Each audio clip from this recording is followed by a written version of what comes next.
श्यामपुर में औरतों के लिए सिर्फ एक ही दर्जी की दुकान थी। उसका मालिक राजू बहुत ही बदमाश किस्म का आदमी था। जब उसकी दुकान में कोई औरत या लड़की ग्राहक आती तो वो किसी न किसी बहाने से उन्हें गलत तरीके से छूने की कोशिश करता।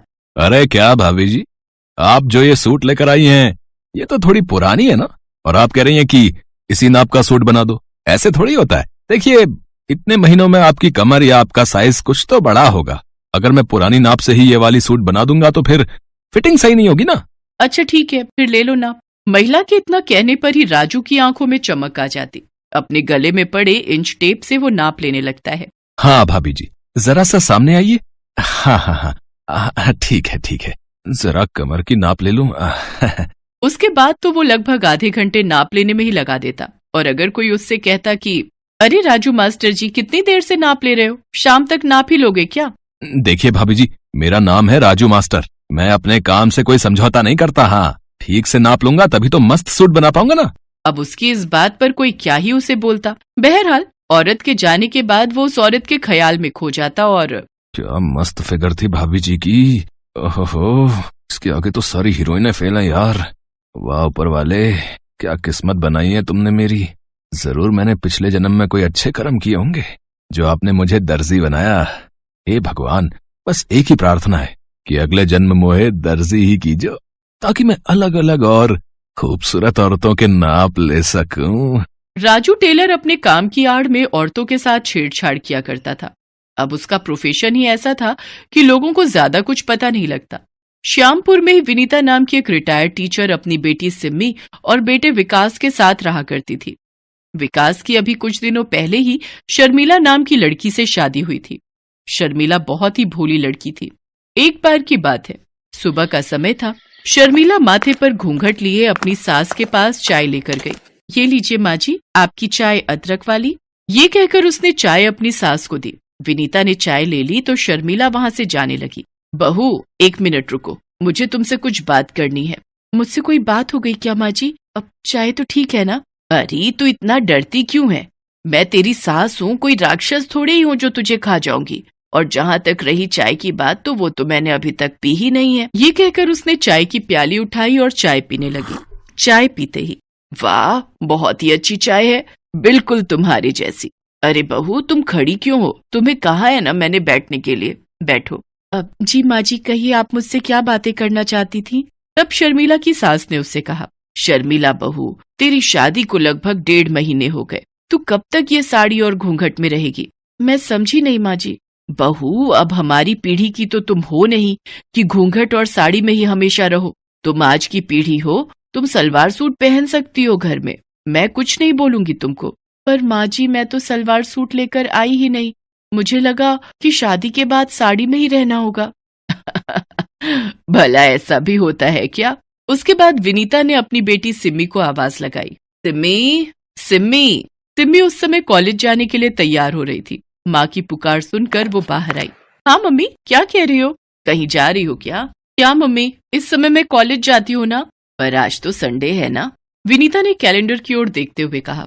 तब सिमी कैलेंडर के पास गई और उसे पलटते हुए कहा, मम्मी, जनवरी खत्म हो गया है, ये फरवरी है, फरवरी, और आज शनिवार है। ओह, मैंने तो ध्यान ही नहीं दिया। अच्छा ये तो बोलो कि तुम मुझे बुला क्यों रही थी? सिमी बेटा, वो तुम्हारे पास 3-4 सूट के कपड़े पड़े हैं ना जो पिछले महीने खरीदे थे। हाँ माँ, है तो।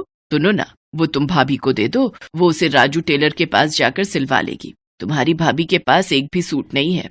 अच्छा माँ, मैं दे देती हूँ। सिमी ने सूट के कपड़े अपनी भाभी को दे दिए। सिमी कॉलेज चली गई। बहू सुनो, ये लो सूट का कपड़ा, इसे सिलवा लो। यहाँ से थोड़ी दूर पर राजू टेलर्स है, तुम उसके पास चली जाओ। मैं अकेली जाऊँ? हाँ बहू, चली जाओ ना। तुम्हें तो पता है ना मेरे घुटनों में कितना दर्द रहता है। अगर तुम्हारे साथ गई तो फिर 1 सप्ताह तक चलना फिरना सब हराम हो जाएगा। शर्मिला सूट का कपड़ा लेकर राजू टेलर्स के पास गई। राजू ने उसे देखा तो, ये कौन देहाती हुस्न की परी आ रही है? घूंघट वूंघट निकाल के, पहले तो इसे कभी नहीं देखा। राजू टेलर शर्मिला को घूर घूर कर देख रहा था। उसे इस तरह घूरता देखकर शर्मिला झेंप गई। तब राजू ने उससे पूछा, कहिए क्या सेवा करूं मैं आपकी भाभी जी? जी, ये सूट बनवाना है। हाँ हाँ, बना देंगे बना देंगे। वैसे कैसा बनवाना है, पटियाला या नॉर्मल? पटियाला। अरे पटियाला नहीं पता आपको? आजकल वो स्टाइल बहुत चलता है। मैं तो एक्सपर्ट हूँ पटियाला का। मेरे पास दूर दूर से लोग आते हैं पटियाला सूट सिलवाने। उसके बाद राजू टेलर ने शर्मिला को दुकान पर रखे कुछ सैंपल दिखाए। शर्मिला को वो पसंद आ गए। हाँ जी सही है, ऐसा ही बना दो मेरा। अरे ऐसा क्यों, इससे अच्छा बना देंगे आपका, लेकिन पहले आपको देना होगा। देना होगा? क्या देना होगा? अरे नाप देना होगा, नाप। बिना नाप मैं कैसे बनाऊंगा आपके लिए पटियाला सूट। उसके बाद राजू शर्मिला का नाप लेने लगा। शर्मिला से बातों के क्रम में ही उसे पता लग गया था कि ये बहुत ही भोली टाइप की है, इसलिए उसने मन ही मन सोच लिया था कि आज तो इसका अच्छे से और बहुत देर नाप लूंगा, मजा आ जाएगा। नाप लेने के क्रम में राजू बार बार शर्मिला को छू रहा था, और वो छूना नॉर्मल छूना तो नहीं था। ये बात शर्मिला को भी समझ आने लगी थी। भाई साहब, ये आप क्या कर रहे हैं? इस तरह से कौन नाप लेता है? चलिए हटिए, दूर हटिए। अरे क्या हो गया भाभी जी, क्यों गुस्सा हो रही हैं आप? गुस्सा नहीं हो तो क्या करूं? आप ये किस तरह से और कितनी देर से नाप ले रहे हैं? कभी कमर को छूते हैं, कभी इधर हाथ लगाते हैं, कभी उधर हाथ लगाते हैं। ये क्या बात हुई? अरे टेलर को नाप लेने के लिए इधर उधर तो हाथ लगाना ही होता है ना। अब मेरी आंखों में कोई मशीन तो सेट नहीं है कि एक बार किसी को देखें और परफेक्ट नाप ले ले। राजू अपनी बेहुदा दलीलों से अपनी कारगुजारी को ढकने की कोशिश कर रहा था, लेकिन शर्मिला भले ही भोली थी, लेकिन ना समझ तो बिल्कुल भी नहीं थी। देखो, मेरे सामने ज्यादा तेज बनने की कोशिश मत करो, मुझे पता है तुम क्या कर रहे थे। मैं चुपचाप सुन रहा हूं तो इसका ये मतलब नहीं है कि आप कुछ भी इल्जाम लगाओ। अरे मैं कोई नया टेलर नहीं बनाऊं, सालों से यहाँ काम करता हूँ। हाँ, और न जाने कितनी औरतों के सूट सिले मैंने, किसी ने इस तरह से मुझ पर इल्जाम नहीं लगाया जैसे आप लगा रही हैं।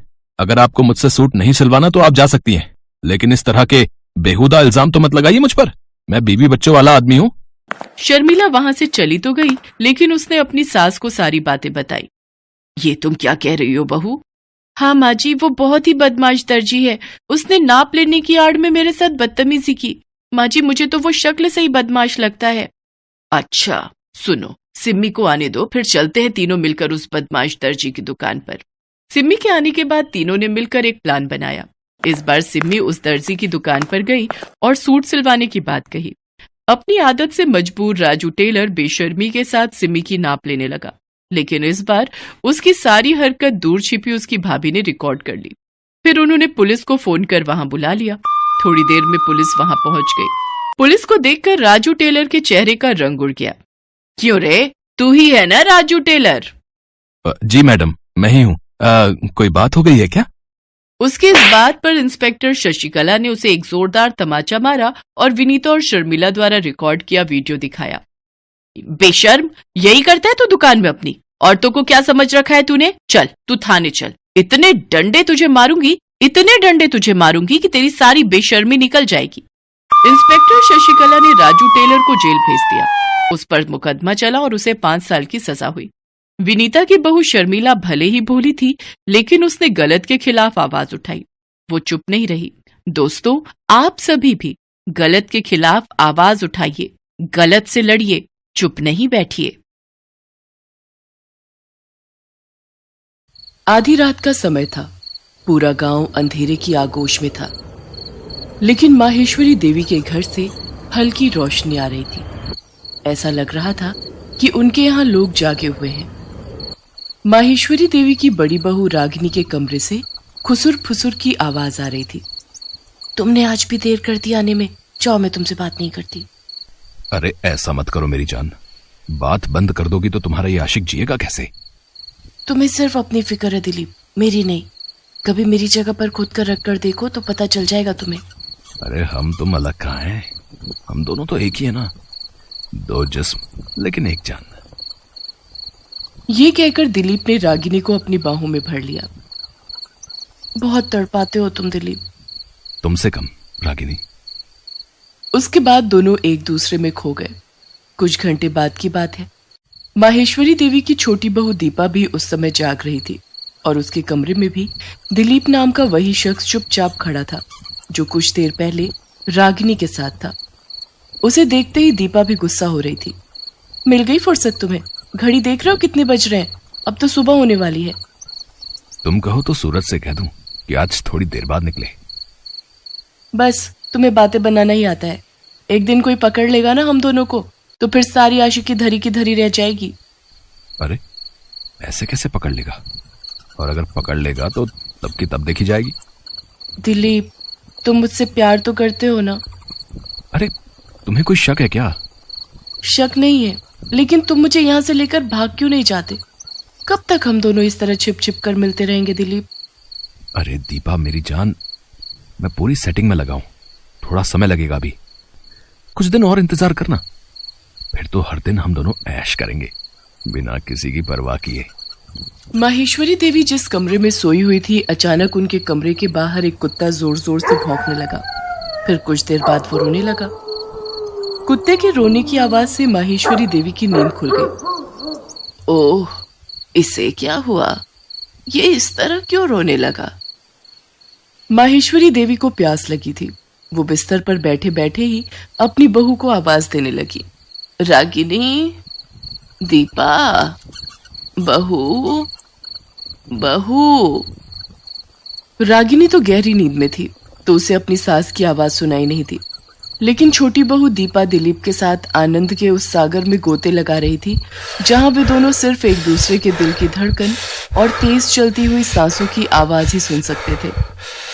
दिलीप, मुझे तुम्हारे साथ हमेशा ऐसे ही रहना है, प्यार के समंदर में गोते लगाना है और भूल जाना है पूरी दुनिया को। माहेश्वरी देवी ने कई बार दोनों बहुओं को आवाज दी, लेकिन किसी ने उसकी आवाज नहीं सुनी। तो लगता है खुद ही उठकर पानी लाने जाना पड़ेगा।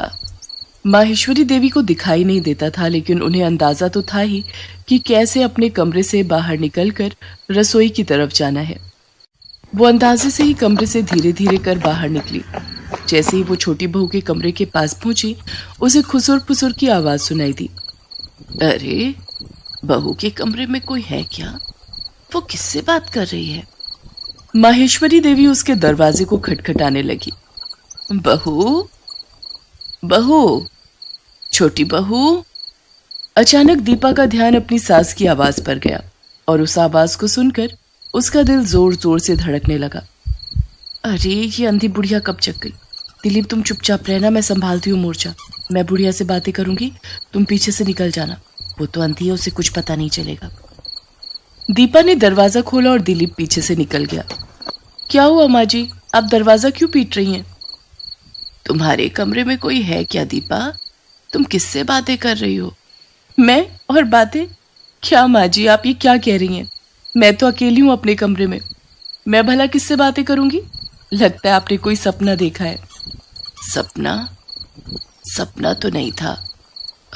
अच्छा छोड़ो, सुनो, थोड़ा पानी पिला दो ना। आप रुकिए, मैं ला देती हूँ।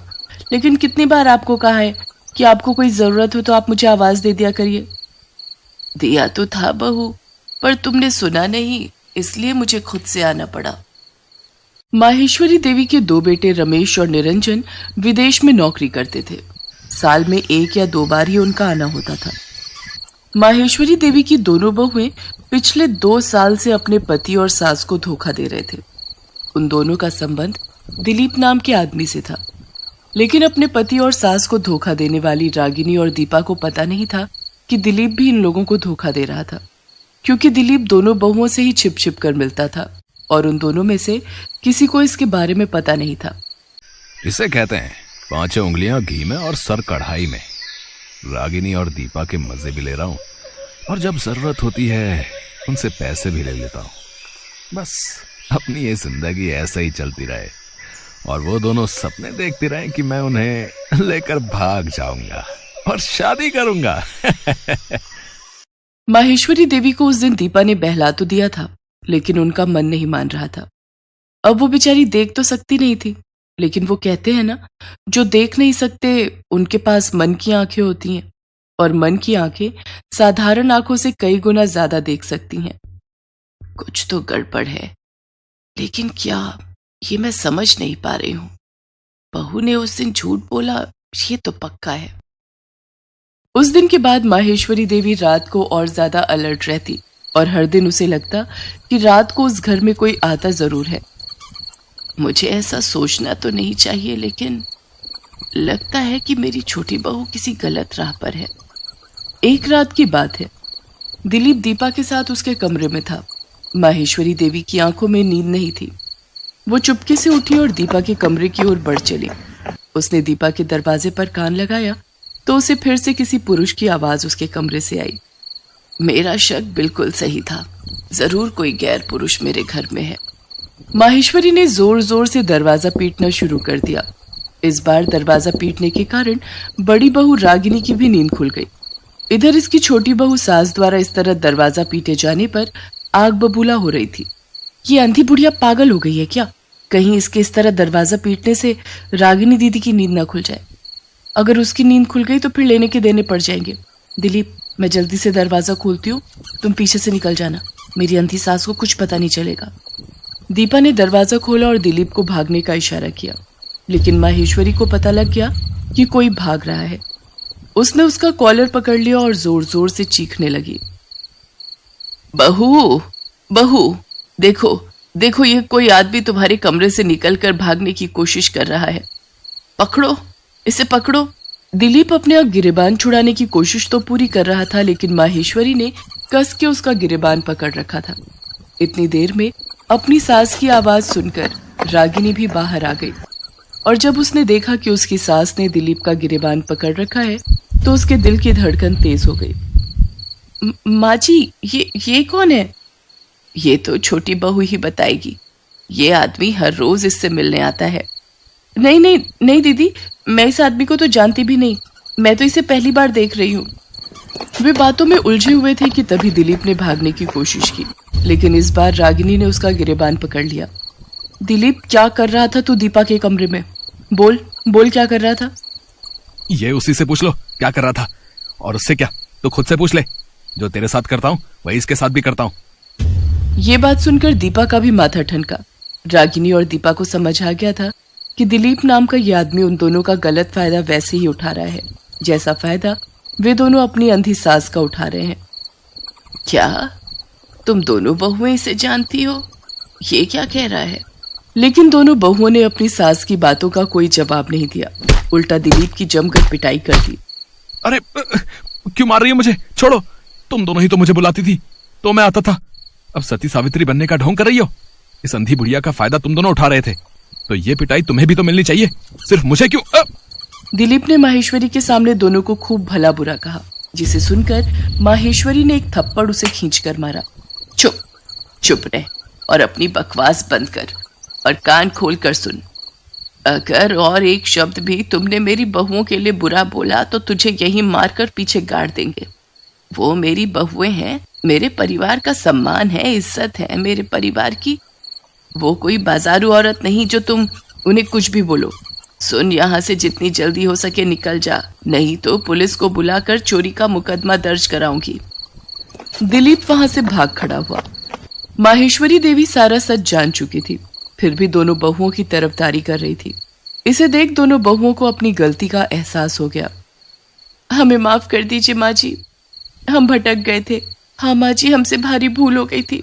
हमने आपके विश्वास को चकनाचूर किया और गलत राह पर निकल गए। तुम दोनों को अपनी भूल का एहसास हो गया, यही सबसे बड़ी बात है। लेकिन बहुओं, इस बात की चर्चा आज के बाद इस घर में कोई नहीं करेगा। मैं नहीं चाहती कि जिंदगी में हुई इस भूल के पन्ने को तुम कभी याद करो। हाँ, इससे सबक जरूर सीखो। माहेश्वरी देवी की बातों को सुनकर दोनों ने उन्हें गले से लगा लिया।